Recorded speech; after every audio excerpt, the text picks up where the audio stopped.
If you have ever ended a month genuinely confused about where the money went, not reckless spending, not big purchases, just a general evaporation of income that should have been enough, you already understand that overspending is not primarily a willpower problem. Because you have willpower. You used it at work this week. The problem is that the entire environment of modern spending is specifically designed to bypass willpower before it activates. And the 8 habits in this video are not about wanting it more. They are about redesigning the 8 specific moments where the bypass happens, so the right decision occurs before the wrong one gets to run. And before we get into the habits, there is one idea that explains why they work when trying harder does not. Behavioral economists call it the architecture of choice, the principle that the design of any decision environment determines what most people choose regardless of their intentions. And the environments where money moves in modern life are not neutral. They are specifically designed to make spending effortless and stopping effortful. Every habit below reverses one of those designs. Habit 1. Delete the saved card from every checkout. The most expensive financial feature you have ever opted into was probably described as a convenience, saved payment information on every shopping platform you use. And the cost of that convenience is not the price of anything you consciously decided to buy. It is the price of every purchase that was made before the friction of entering card details could create a 1-second pause for your rational brain to weigh in. Research on online purchase behavior consistently shows that checkout friction is one of the most reliable predictors of purchase completion. The saved card removes friction. The removed friction removes the pause. And the pause is where the decision actually gets made. Deleting saved payment information from every retail platform takes 4 minutes total and does not prevent you from buying anything you actually want. It just ensures that wanting it has to survive the 30 seconds of entering the card number. And most impulse purchases do not survive 30 seconds of deliberate action. Habit 2. Implement the 48-hour rule for everything above a set amount. Every major overspending pattern in behavioral research shares one characteristic. The purchase felt urgent at the time and looked unnecessary 48 hours later. Not because the thing changed, because the emotional state that made it feel urgent dissipated. And the emotional state was always temporary, but the purchase was always permanent. The mechanism here is the dopamine response to anticipation. The brain releases dopamine not when you receive a reward, but when you anticipate one. So the feeling of excitement before a purchase is the dopamine peak, and the moment of purchase is actually the beginning of the dopamine decline, which is why purchases feel most necessary before they happen and least necessary after. The 48-hour rule uses the biology against the impulse. By the time 48 hours have passed, the dopamine has normalized, and the decision gets made by the version of you that is not in the middle of a chemical response. Set the threshold at whatever amount feels meaningful to your budget. Most people find somewhere between $30 and $100 works correctly. Habit 3. Audit your subscriptions this week and set a calendar reminder to do it quarterly. There is a category of spending that is specifically designed to be invisible, not because the companies hide it, but because the structure of automatic renewal makes visibility require effort, while invisibility is the default. And effort is exactly what most people do not have at the end of a busy week.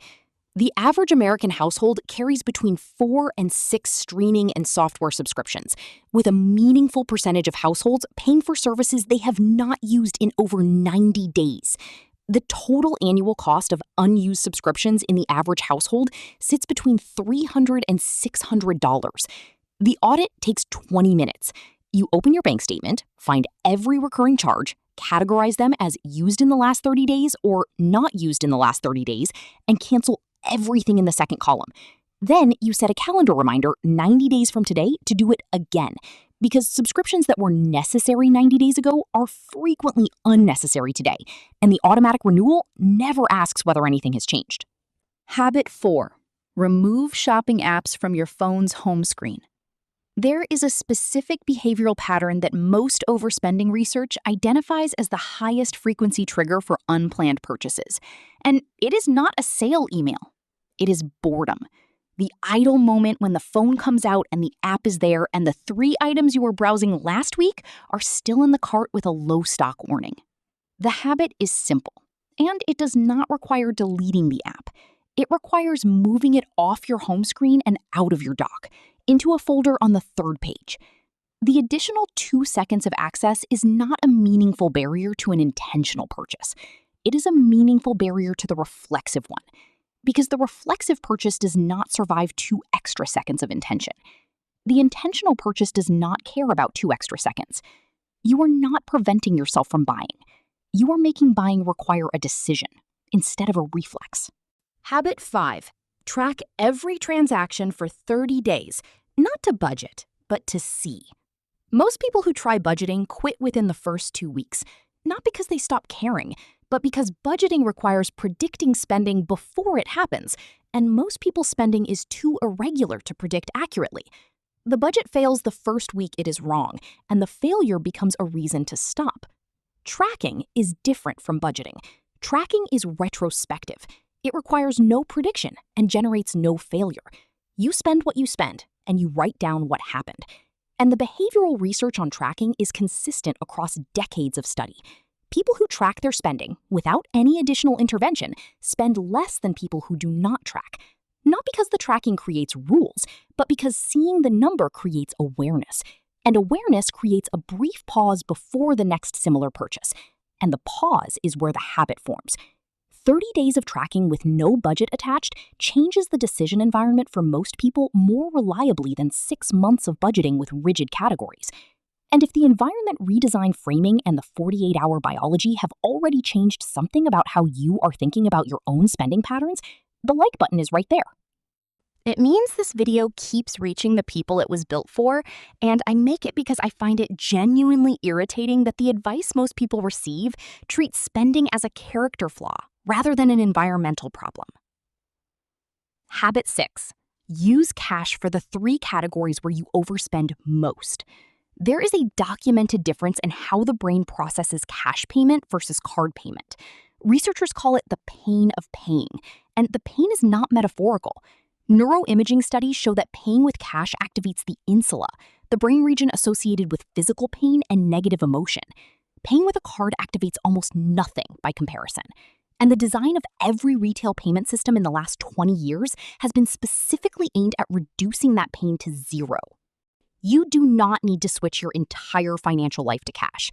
You need to identify the 3 categories where your spending most consistently exceeds your intention.